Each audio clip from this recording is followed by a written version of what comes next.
देखो भाई, last time दो टेक्निक्स हमने समझी थी। एसोसिएशन ऑफ एट्रीब्यूट्स हम किस तरह से फाइंड आउट करते हैं उसके लिए टोटल 5 टेक्निक्स मैंने आपको बताई थी कि एसोसिएशन ऑफ एट्रीब्यूट्स के लिए जो टेक्निक्स हैं, there are 5 techniques in total. ठीक है, फर्स्ट टेक्निक्स हमने जो लास्ट टाइम समझी, that was comparison of observed frequency and expected frequency method. Observed and expected frequency method, जिसमें हमने क्या किया, हमने ऑब्जर्व्ड फ्रीक्वेंसी निकाली। ऑब्जर्व्ड फ्रीक्वेंसी जिसको ए बी से हम डिनोट करेंगे, ए बी, ए और बी के बीच में एसोसिएशन निकालना, तो जो ए बी है वो ऑब्जर्व्ड फ्रीक्वेंसी है। और जो उनकी एक्सपेक्टेड फ्रीक्वेंसी है, एक्सपेक्टेड का एक और भी नाम है थियोरेटिकल। थियोरेटिकल फ्रीक्वेंसी है, वो हमने निकाली थी A multiply B divide by N. सबसे सिंपल मेथड बैठता है ये। ठीक है, और इसमें अगर ए बी यानी कि ऑब्जर्व्ड फ्रीक्वेंसी ज़्यादा है A multiply B divide by N से, तो पॉजिटिव एसोसिएशन है। अगर ये कम है तो नेगेटिव एसोसिएशन है। अगर ये इक्वल है तो इंडिपेंडेंट है। ईजीएस्ट मेथड है ये वाला। दूसरी टेक्निक भी हमने लास्ट टाइम समझी थी, जिसे हम प्रोपोर्शन मेथड बोलते हैं। ठीक है, प्रोपोर्शन मेथड में हमने क्या किया था, हमने प्रोपोर्शन लिया था। ठीक है, ए और बी जो दो वेरिएबल्स हैं, इनमें से किसी एक वेरिएबल को चुन लीजिए, तो उसका वेरिएबल दूसरे वाले के पॉजिटिव और नेगेटिव दोनों में ढूंढ लीजिए। ठीक है, तो दूसरा हमने लिया था प्रोपोर्शन मेथड। प्रोपोर्शन मेथड, और इसमें हम क्या करते हैं, प्रोपोर्शन फाइंड आउट करते हैं, proportion in negative and positive. proportion in negative and positive frequency of another of other attribute। For example, आप ज्यादा चक्कर में ना पड़े तो proportion of A in B, A का प्रपोर्शन बी में निकाल लिया। ए का प्रपोर्शन बी में, देखो जिस में प्रपोर्शन निकालना है, जिसमें वो है, तो वो बी में है, तो बी वाला एक तरह से समझो उसका रूट हो गया। ठीक है, अब बी के अंदर प्रपोर्शन निकालना है, तो बी में बी तो रहेगा ही रहेगा। ठीक है, मैं देखना चाह रहा हूँ कि गर्ल्स बॉयज में से इंटेलिजेंट, तो ये भी बॉयज और ये इंटेलिजेंट बॉयज तो है, तो ये भी बॉयज बॉयज ही कराएंगे ना। बॉयज बॉयज, और ये हो गया ए, प्रपोर्शन ऑफ ए हो गया किसमें, बॉयज में। ठीक है, तो proportion of A in B निकालते हैं, and proportion of A in beta. A का ही प्रपोर्शन फिर बीटा में निकाल लो। बीटा में निकालने का मतलब बीटा में जो बॉयज नहीं है, नॉन बॉयज। ठीक है, ये हो जाएगा बीटा, तो बीटा बॉयज नॉन बॉयज यानी कि गर्ल्स, तो ये भी रहेंगे तो गर्ल्स ही। ठीक है, अब इनमें जो इंटेलिजेंट है, ठीक है, तो अब हम इनमें से देख सकते हैं कि बॉयज और इंटेलिजेंस में जो एसोसिएशन है वो कैसा है।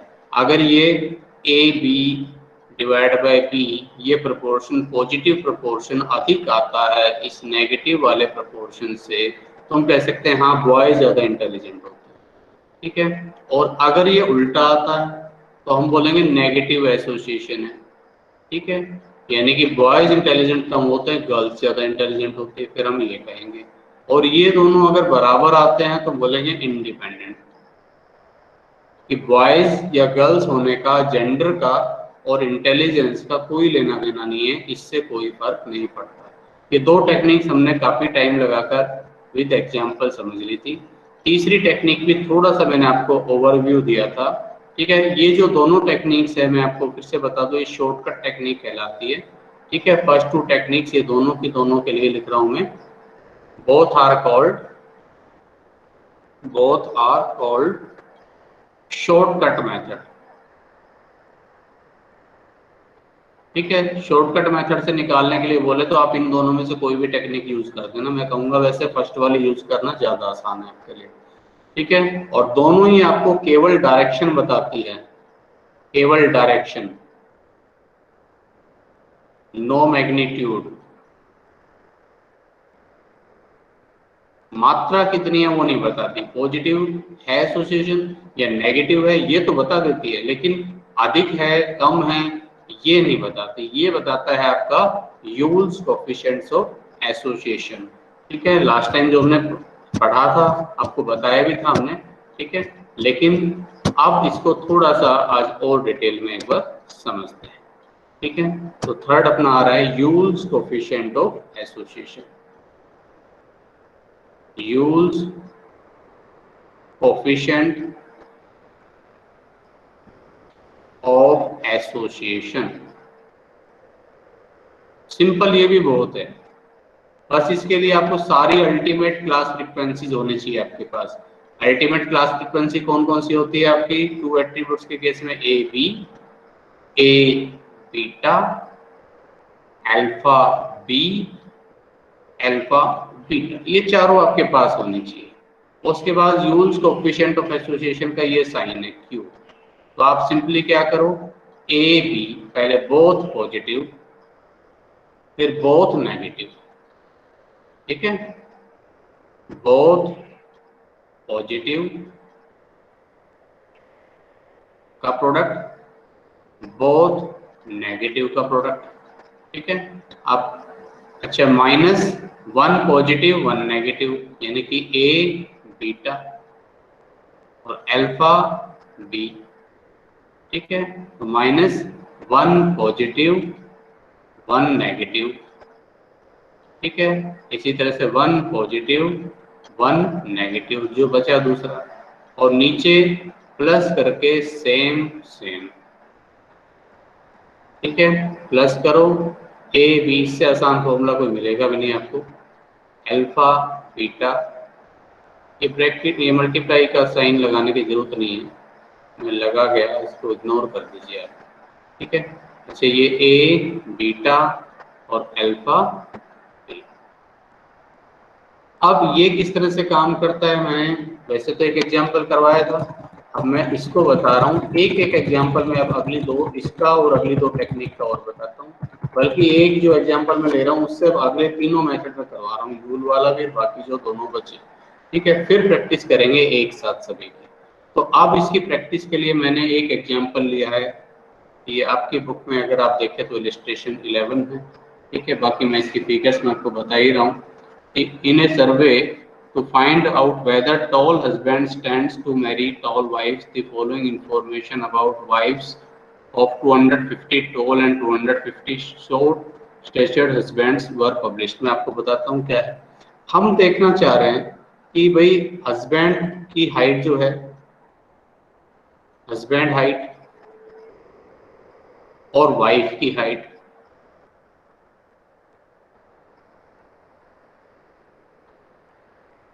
क्या इनमें किसी तरह का कोई संबंध होता है कि टॉल हस्बैंड टॉल वाइफ से शादी करें, शॉर्ट कद के छोटे कद के हस्बैंड छोटे कद की जो है उनकी वाइफ होगी, ऐसा कुछ होता है क्या?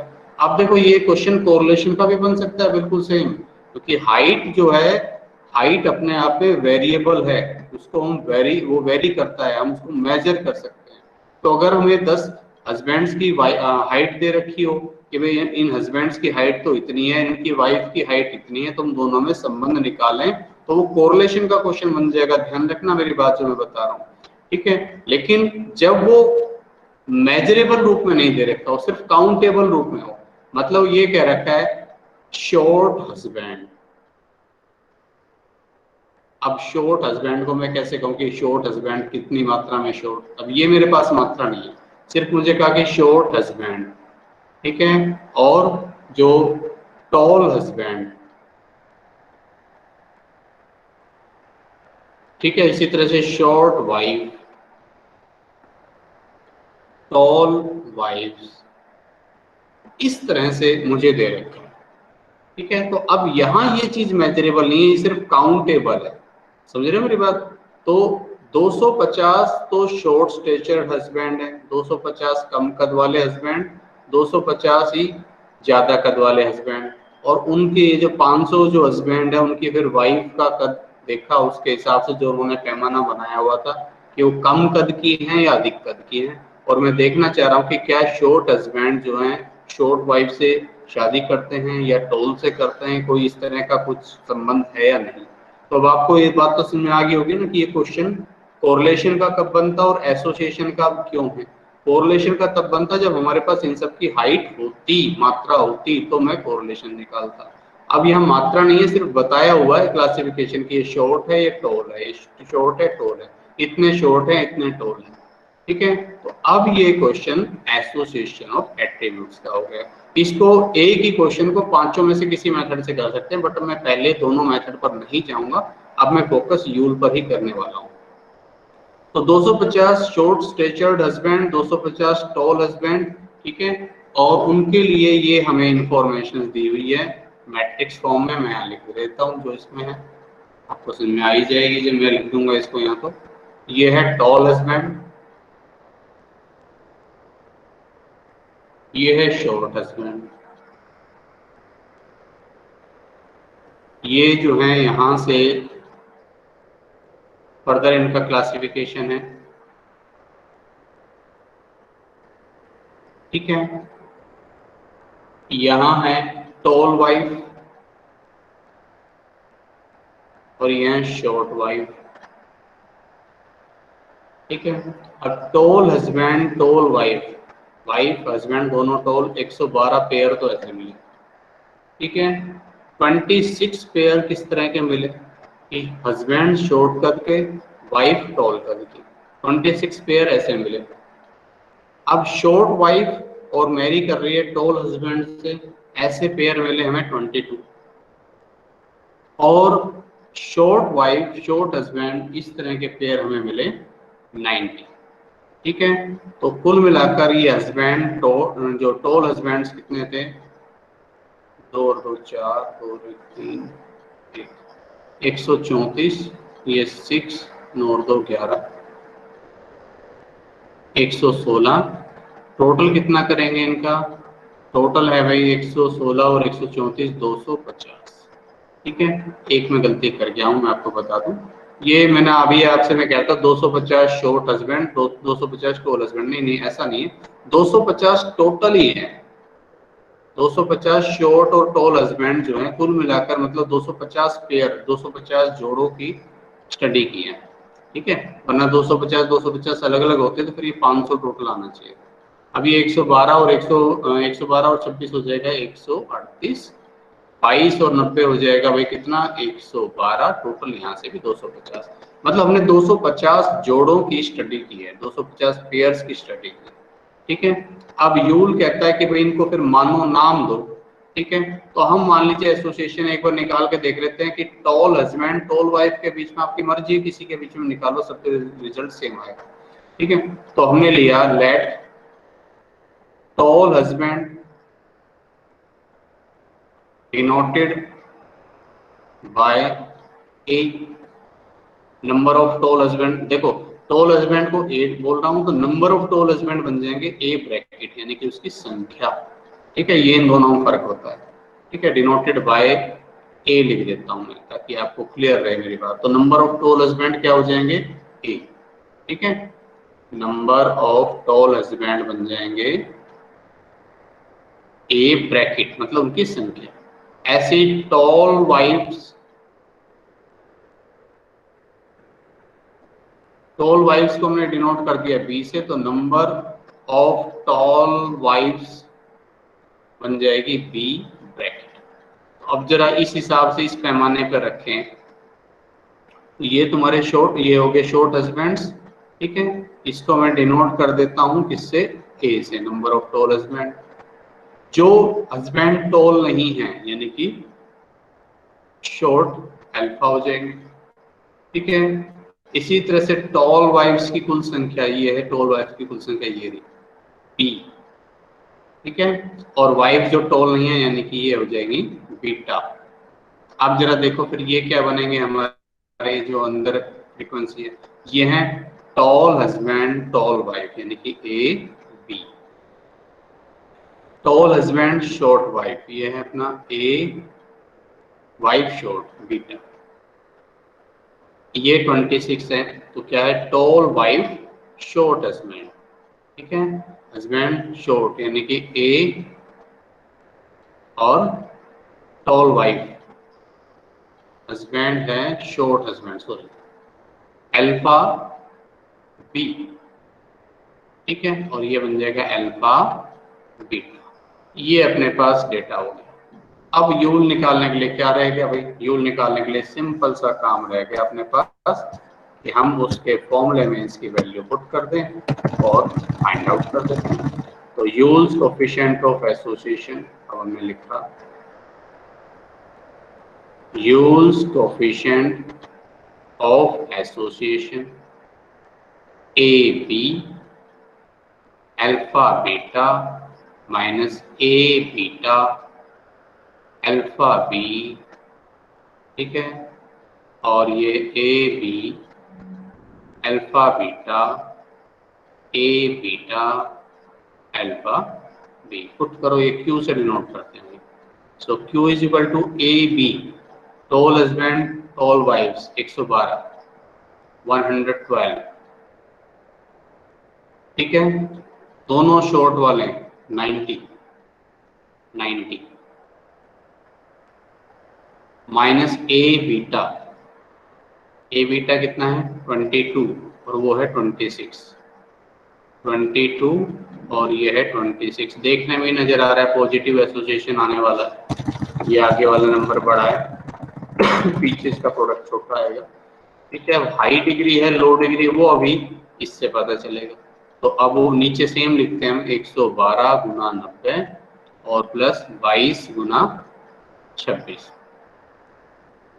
चलिए बस सिंपली कैलकुलेटर चलाना है, सॉल्व करना है इसको, ठीक है। 112 को 90 से मल्टीप्लाई कर दो, 112 मल्टीप्लाइड बाय 90, ये हो जाएगा 10080 माइनस 22 गुना 26 572 और ये 10080 और प्लस 572, तो 10080 माइनस 572 इज इक्वल टू 9508 और नीचे हो जाएगा 10080 प्लस 572 इज इक्वल टू 10652। करिए भाई सॉल्व, पॉजिटिव तो आ ही रहा है, ठीक है। अब 9508 divided by 10652 equal to positive 0.893। इसका भी वेरिएशन ये 0 से -1 से और 1 के बीच में होता है, 1 से बड़ा नहीं -1 से और छोटा नहीं, ठीक है। तो ये आ रहा है भाई, मैं फिर से लिख देता हूँ 0.8893 पॉजिटिव। तो हाई डिग्री पॉजिटिव एसोसिएशन है कि जो टॉल हस्बैंड है उनकी वाइफ भी टॉल लंबे कद की होगी, ऐसी संभावना मिलने के लिए काफी अधिक हम इसकी एक्सपेक्टेशन कर सकते हैं कि ऐसा पेयर मिलेगा, इसकी संभावना अधिक है, ठीक है। शॉर्ट स्टेचर्ड हस्बैंड के साथ शॉर्ट स्टेचर्ड वाइफ मिलेगी, इसकी संभावना अधिक है, ठीक है। तो इसका मतलब दूसरी बात भी क्लियर हो रही है। देखो एक ही बात से क्या क्या समझ में आ रहा है कि टॉल हस्बैंड और टॉल वाइफ इसके पॉजिटिव एसोसिएशन, शॉर्ट हस्बैंड, एक ही बात को चार तरह से हम कह सकते हैं, शॉर्ट हस्बैंड और शॉर्ट वाइफ इसका भी पॉजिटिव एसोसिएशन।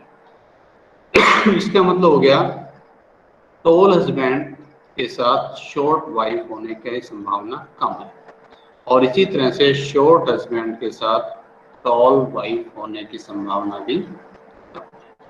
ये इससे निष्कर्ष निकलता है, ये यूल्स coefficient of association.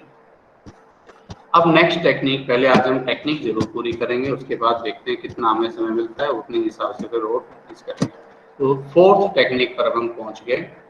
Fourth technique is coefficient of colligation. Coefficient of colligation, COLLIGATION, colligation method. और इसमें भी बिल्कुल यूल की तरह वैल्यू निकल कर आती है, तो इसको डिनोट करते हैं हम गामा से, ठीक है। गामा वाई जैसा बनाना है आपको, ऐसे गामा। और गामा इज इक्वल टू, देखो अलग अलग बुक्स में इसके कई फॉर्मूले मिलेंगे, मैं इसका सबसे सिंपल फॉर्मूला आपको लिखवा रहा हूँ, उसको आप ध्यान रखें, ठीक है। और ये मेथड बहुत ज्यादा इंपॉर्टेंट नहीं है, यूज ज्यादा यूल वाला होता, तो मैं यूल से ही जोड़कर इसको बता रहा हूँ। तो यूल का फॉर्मूला लिखो जरा, पहले क्या था, ए बी, उसी से इसको बना देंगे, ए बी अल्फा बीटा, ऐसा ही लिखते थे, माइनस ए बीटा और अल्फा बी, यही लिखते थे, अभी भी यही लिखेंगे। नीचे क्या आता था, A B alpha beta, same, यहाँ प्लस होता था, ए बीटा अल्फा बी। बस फर्क कहाँ आएगा, सब पर अलग अलग अंडर रूट लगा देने, इकट्ठा एक मतलब ना, अलग अलग अंडर रूट निकाल लीजिए, ठीक है। सबका हम स्क्वायर रूट ले लेंगे इन सब पेयर्स का, ठीक है। तो ये आपका कोफिशिएंट ऑफ कॉलिगेशन बन जाएगा। जैसे अभी इसी क्वेश्चन की मैं बात करूं, इसी में निकाल रहा हूं मैं, अलग से किसी क्वेश्चन में नहीं जा रहा। तो ये 112 गुना 90, पहला पेयर ये था 112 और ये था 90, ठीक है। मैं इसका अंडर रूट और कर दूंगा, माइनस अगला वाला क्या था, 22 और 26 था आई थिंक, हाँ जी, 22 और 26, 22 और 26, ठीक है। इसका भी मुझे अंडर रूट कर देना। नीचे 112 गुना 90, फिर से अंडर रूट करो, और प्लस 22 गुना 26, इसका अंडर रूट करो, ठीक है। और आइए अब जरा करते हैं कितना आता है, 112 गुना 90, और इसका अंडर रूट करके लिख रहा हूँ मैं, अंडर रूट आता है इसका 100.39, 100.399 है, 100.4 भी लिख सकता हूँ मैं इसको, 399 आ रहा है तो 100.4 लिख लेता हूँ। 100.4 माइनस 22 गुना 26, और इसका भी वही अंडर रूट करना है हमें, तो 23.92, 23.92। और यहाँ से देखिए नीचे कितना आएगा, इसमें नीचे ये सेम आएगा इसका अंडर रूट करके, तो 100.40 और plus 40 plus 23.12।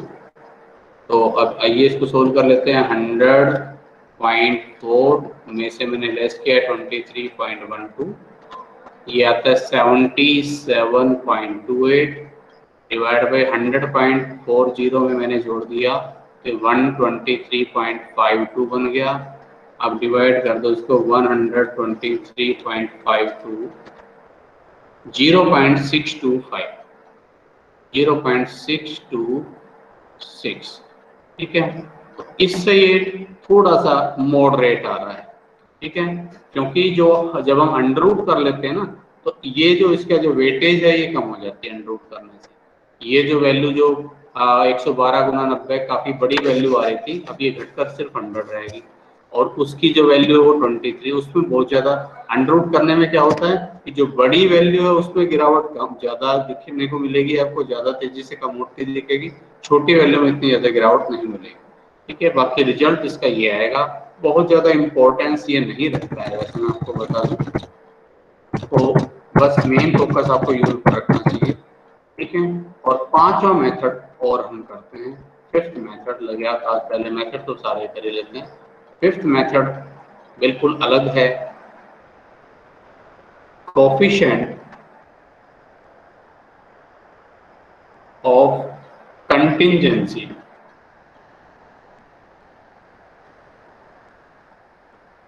Coefficient of contingency method, और इसको डिनोट करते हैं सी से। और सी के लिए ये वैल्यू निकाली जाती है, ये देखो, इसे एक्स जो आप बनाते हो ना, एक्स की ये टेल जो है आप लंबी कर दीजिए। आप एक्स लिखते हो ना ऐसे, एक्स की इस टेल को लंबा कर दीजिए, ठीक है। इसे हम बोलेंगे काई, ठीक है, काई, और ऊपर स्क्वायर लग रहा है तो काई स्क्वायर, ठीक है। काई बोलेंगे, चाई नहीं, काई, काई स्क्वायर, ठीक है, chi square divided by N plus chi square, ठीक है। ये वैल्यू इसमें होती है। काई स्क्वायर का आपके पूरा एक चैप्टर है, काई स्क्वायर टेस्ट जब हम पढ़ेंगे वहाँ आपको बड़ा डिटेल में करवाएंगे। यहाँ तो आप ये एक एग्जाम्पल से जो अपना काम चला सकते हैं फिलहाल, ठीक है। यहाँ हम बहुत डेप्थ में नहीं जाएंगे। ये काई स्क्वायर कैसे निकलेगा जरा वो मैं आपको और बता दूं। काई स्क्वायर निकालने के लिए आपको करना है ऑब्जर्व्ड फ्रीक्वेंसी माइनस ई एक्सपेक्टेड फ्रीक्वेंसी, ठीक है, और फिर ऑब्जर्व फ्रीक्वेंसी में से एक्सपेक्टेड फ्रीक्वेंसी को घटाना है, उसका स्क्वायर करना है, उसे एक्सपेक्टेड फ्रीक्वेंसी से डिवाइड करना है, और फिर पूरे का जो सम होगा वो पाई स्क्वायर कहलाता है। ओ का मतलब ऑब्जर्व फ्रीक्वेंसी, ऑब्जर्व फ्रीक्वेंसी। पहले वाले मेथड पे भी हमने ऑब्जर्व और एक्सपेक्टेड फ्रीक्वेंसी ली थी, लेकिन वहां सिर्फ ए बी के से काम चल गया था। यहाँ सबकी निकालनी पड़ेगी, आसान है वैसे। और ई एक्सपेक्टेड फ्रीक्वेंसी, एक्सपेक्टेड फ्रीक्वेंसी, ठीक है। ये निकालिए, इसमें पुट करिए और सी की वैल्यू निकाल लीजिए, तो आप पाएंगे कि ये जो वैल्यू जो है जो आपको फाइंड आउट करनी है, ठीक है, कोएफिशिएंट ऑफ कंटिजेंसी इसमें निकल आएगी। एक मैं आपको एग्जांपल करवा देता हूँ उसको और क्लियर हो जाएगा। एक एग्जांपल हम इसमें लेंगे, बस ज़्यादा इसमें डिटेल में हमें जानने की जरूरत नहीं पड़ेगी, ठीक है। तो उसके बाद फिर ये जो है आपको अपने आप ऐसे ही क्लियर हो जाएगा पूरा। हाँ, एक चीज शायद मैं मिस कर गया, इसमें अंडर रूट और लग गया। Yes, C is equal to under root of chi square divide by N plus chi square, और ये काई स्क्वायर ऐसे निकलेगा O minus E square divide by E, और इसका सम करके बस इसका एक ही मेथड। अच्छा, मेथड के लिए मैं क्वेश्चन भी नया नहीं दे रहा हूँ, चलिए इसी वाले क्वेश्चन से अपना काम चल जाएगा। ये जो अपना हस्बैंड और वाइफ वाला हमने किया था ना, आइए हम इसी से काम चलाते हैं। एक ही क्वेश्चन से, यहाँ थे टोटल, है ना, और ऊपर थे हस्बैंड, ये थे टॉल हस्बैंड शॉर्ट हस्बैंड।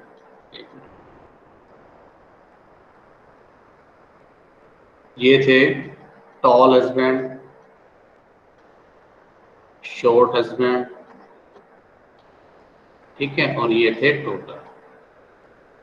इधर से wives, tall wives, short wife और टोटल, ठीक है, ऐसा ही कुछ था। और क्या वैल्यूज थी? वैल्यूज मेरे पास बुक है, मैं एक बार दोबारा यहीं से देख के लिख देता हूँ ऊपर उसको जाने के बजाय। तो टॉल हस्बैंड, टॉल वाइफ्स, ठीक है, ये वाला जो था टॉल हस्बैंड टॉल वाइफ, ये पूरा मैट्रिक्स बनाओ तो पूरी लाइन खींच देता हूँ मैं फिर से, ये लीजिए जी। टॉल हस्बैंड टॉल वाइफ्स ये पेयर था 112, ठीक है। शॉर्ट वाइफ टॉल हस्बैंड ये थे 22, ये टोटल आ रहा था अपना 134, ठीक है। इसी तरह से शॉर्ट हस्बैंड, ठीक है, और टॉल वाइफ्स ये पेयर था 26, ये पेयर था 90, ठीक है। तो 6 9 और 2 11, ठीक है। और टोटल कितना आ रहा था भाई अपना, ये 250, यहाँ से 6, ये हो जाएगा अपना, ये 6 2 और 1 3, और ये हो जाएगा 136, और ये 112, ठीक है, 6 और 2 और 8 आएंगे, 6 और 2 8, ये हो जाएंगे 112, टोटल 250 हो गए। अब देखो बस 1 मिनट की चीज है जो समझने वाली है आपकी।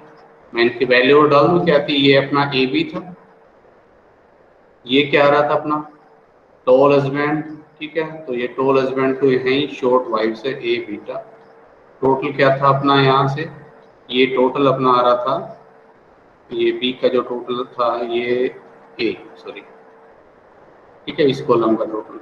इसी तरह से ये हैं सारे शॉर्ट हस्बैंड, तो अल्फा अल्फा और यहाँ पर भी अल्फा रहेगा, alpha with tall wife A B, और ये अल्फा बीटा, ये अल्फा बी और ये अल्फा बीटा, ठीक है। इधर से ये है बी और ये है बीटा और ये है आपका एन। अब आपको कैसे निकालनी है इनकी, सबसे पहले काई स्क्वायर निकालना, काई स्क्वायर निकालना बताता हूँ आपको, पहले कैसे निकालते हैं। एक एंटर ओवर मार देता हूँ, थोड़ा मुझे दोनों चीजें दिखती रहे, स्पेस भी मिल जाए, ये कोशिश है। कंप्यूटेशन ऑफ काई स्क्वायर क्या निकालना है, ऑब्जर्व्ड फ्रीक्वेंसी और एक्सपेक्टेड फ्रीक्वेंसी ना, पहले अपनी ऑब्जर्व्ड फ्रीक्वेंसी लिखो, ऑब्जर्व्ड फ्रीक्वेंसी सारी लिखो, कौन कौन सी है, एक तो ए बी है, ठीक है, एक क्या है ए बीटा है, और कौन सी है अल्फा बी है, सब ऑब्जर्व्ड फ्रीक्वेंसी है जो एक्चुअल में आपको नजर आ रही है, ठीक है। अल्फा बी है और अल्फा बीटा है, एंटर करना ही पड़ेगा मुझे, अल्फा बीटा। अब यहाँ देखो ए बी कितना था, इनकी ऑब्जर्व्ड फ्रीक्वेंसी लिख दोगे, ऑब्जर्व्ड फ्रीक्वेंसी इसको हम बोलेंगे ओ, ठीक है, ऑब्जर्व फ्रीक्वेंसी, यहाँ कुछ ऑब्जर्व फ्रीक्वेंसी ओ, ये कितनी हो जाएगी भी अपनी ऑब्जर्व फ्रीक्वेंसी 112 ए बी की, तो 112, ए बीटा है 22, अल्फा बी था 20 और ये लास्ट वाला था 90। बस ये समझ लो ऑब्जर्व फ्रीक्वेंसी तो क्या है और एक्सपेक्टेड कैसे निकलेगी वो जरा ध्यान से समझ लो, ठीक है। ए बी की एक्सपेक्टेड फ्रीक्वेंसी कैसे निकाली थी आपने, ए गुना बी डिवाइडेड बाई एन, ठीक है, यानी कि ए का टोटल, ये आपको और आसान बताता हूँ, जिसकी ऑब्जर्व फ्रीक्वेंसी निकालनी है, किसकी निकालनी है, 112 की निकालनी है, 112 के नीचे क्या है 134, ये इधर से ये टोटल 138, 134 गुना 138 डिवाइड बाई 250, ठीक है, 134 गुना 138 डिवाइडेड बाई 250। ऐसी 22 ए बीटा जो है तो उसकी क्या आएगी, नीचे टोटल कितना है 134, इधर टोटल कितना है 112, ठीक है, 34 गुना 112 divide by 250, 34 Guna 112 divide by 250, ठीक है।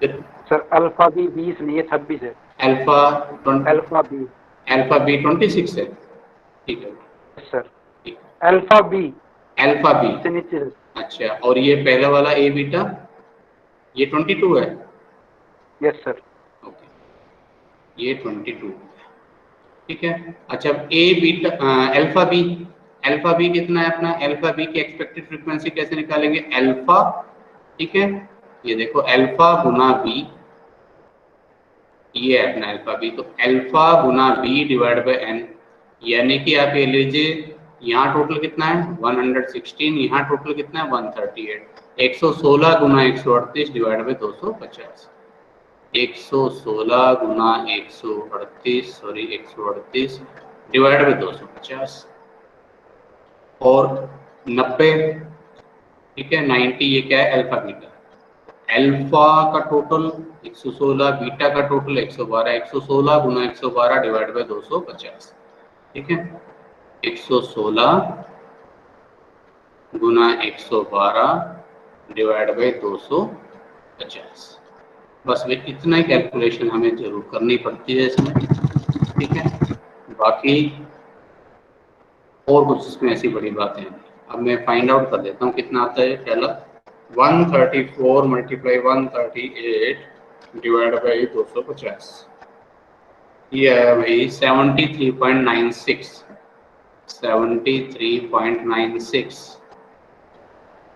96, ठीक है।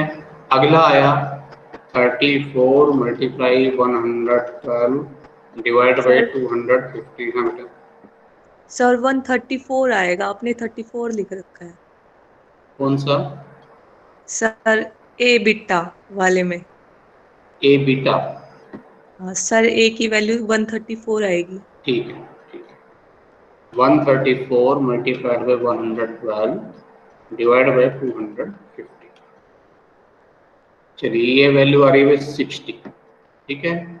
नेक्स्ट है अपनी 116 मल्टीप्लाइड बाई 100, कितनी 12 भी होगी है तो 112, ठीक है, और डिवाइड बाई 250। ये आती 51.9697 आ रही होगी। और 116 मल्टीप्लाइड बाई 138 है सर ये। 138 था इससे पहले 138 वाला, yes 138। Sir 138। Okay 116 multiply 138 divided by 250, 64 आएगा फिर ये 64.03, 64 भी लिख सकते हैं, अप्रोक्स कर सकते हैं हम इसको। नेक्स्ट है 116 मल्टीप्लाई 112 डिवाइडेड बाई 250, ये आता है 51.96, ठीक है। अब हमें चाहिए क्या था, देखो मैं काई स्क्वायर की फिर से वैल्यू लिखूं, ओ माइनस ई, ओ में से ई घटाना है, घटाकर उसका स्क्वायर करना है, स्क्वायर करके फिर ई से डिवाइड करना है, और फिर जो आए उसका टोटल करना है, ठीक है। तो अब यहाँ से देखो ओ और ई तो हो गया, अब ओ माइनस ई करना है मुझे, ओ माइनस ई। अब मैं लगे हाथ यही कर रहा हूँ, देखो ओ माइनस ई मैं सीधा इसका स्क्वायर भी कर रहा हूँ घटा के, और इसको लगे हाथ ई से इससे डिवाइड भी कर रहा हूँ, ठीक है। आप चाहें तो 2 कॉलम बना ले, 3 कॉलम भी बना सकते हैं। अगले कॉलम में ओ माइनस ई दिखाओ, अगले में ओ माइनस ई का स्क्वायर करो, और जो आए उसको फिर ई से डिवाइड करो। मैं अब लगे हाथ इसमें सीधा ही कर रहा हूँ। तो नेक्स्ट आएगा देखो 112 माइनस 73.96, ठीक है। जो आया मैंने उसका स्क्वायर कर दिया, और जो स्क्वायर करके आया एक 1447 आ रहा है, उसको मैंने डिवाइड कर दिया 73.96, ये वैल्यू आ जाएगी 19.56 एंड सो ऑन। आगे किस तरह से होगी, नेक्स्ट हो जाएगी अपनी 22 माइनस 60, ठीक है। जो आया उसका स्क्वायर किया मैंने, डिवाइड किया उसको 60 से, ये आता है 24.06। नेक्स्ट इसी तरह से 26 है और ये 64 है, 26 माइनस 64, ठीक है, 0.03, ये वैल्यू आई, मैंने उसका स्क्वायर कर दिया है भाई, और डिवाइड कर दिया उसको 64.03 से, ये वैल्यू आती है 22.58। नेक्स्ट आ जाएगी 90 माइनस 51.96, ठीक है, और मल्टीप्लाई किया उसको स्क्वायर कर दो, डिवाइड कर दो उसको 51.96 से, ये वैल्यू आती है 27.85। मैंने डिवाइड डिफरेंस भी ले लिया, स्क्वायर भी कर दिया और डिवाइड भी कर दिया। अब ये जो टोटल होता है यही काई स्क्वायर होता है। यहाँ तो सीधा काई स्क्वायर की वैल्यू लिख रहा हूँ मैं, 19.56 plus 24.16 plus 22.58 plus 27.85, it comes 94.15। ये अपनी काई स्क्वायर की वैल्यू आ गई। बस काई स्क्वायर आ गया तो सी आ जाएगा। सी कैसे निकालते हैं, सी के लिए फॉर्मूला क्या था भाई अपना, सी का फॉर्मूला था ये, सी इज इक्वल टू, ठीक है, under root of chi square divide by N plus chi square, ठीक है। काई स्क्वायर आया 94.15, एन कितना आया, एन तो अपना 250 था ही, और काई स्क्वायर 94.15, और इसका कर दो भाई अंडर रूट, तो 250 प्लस, सॉरी ये प्लस है भाई, मैंने मल्टीप्लाई कर, तो 250 प्लस 94.15, ये आता है टोटल 344.15।